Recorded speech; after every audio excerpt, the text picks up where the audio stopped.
នៅចុងសម័យមហាក្រោយពេលមានការបះបោរនៃក្រុមសរសៃលឿនរយៈពេល8ខែក្រោយក៏មានការស្ងប់ស្ងាត់ទៅវិញប៉ុន្តែរាជការហានដែលមានវិបត្តិធ្ងន់ធ្ងរមិនអាចសោយស្រង់បានគឺគ្មានឱកាសបន្តអាយុកាលរបស់គេទៀតឡើយគ្រិស្តសករាជឆ្នាំ189ស្ដេចមហាហានព្រះនាមលាវពៀនឡើងគ្រងរាជក្នុងប្រជជន14ព្រះវស្សាមេទ័ពធំឈ្មោះហឺជីងដែលអានអំណាចសាច់ញាតិរបស់គេបានដកសិទ្ធិក្រុមអាម៉ាតហើយស្ដាប់បញ្ជារបស់យិនសៅចេញវិជាសម្ងាត់ឲ្យតុងជ័រនាំកងទ័ពចូលរាជធានីសម័យកាលសង្គ្រាមដ៏ចំពុកច្របល់នៃនគរទាំង3ដែលមានរយៈពេលដល់ទៅជាង100ឆ្នាំក៏ចាប់ផ្ដើមដោយរបៀបនេះនៅក្នុងឆ្នាំដដែលតុងជ័របានទម្លាក់ស្ដេចលាវពៀនហើយតែងតាំងព្រះអម្ចាស់លាវសៀឡើងគ្រងរាជដែលមានគោរមងារព្រះមហាក្សត្រហាន់សៀន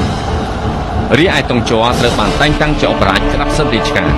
ប្រជារាស្ត្រមានការខឹងសម្បាក៏ខ្លាចទៅជាកំហឹងទូទាំងប្រទេសព្រះអង្គមានព្រះរាជបញ្ជាក្រុមមន្ត្រីជួនដំណើរលោកអបរាជតុងចេញពីរាជវាំងសូមអញ្ជើញលោកអបរាជចេញពីរាជវាំង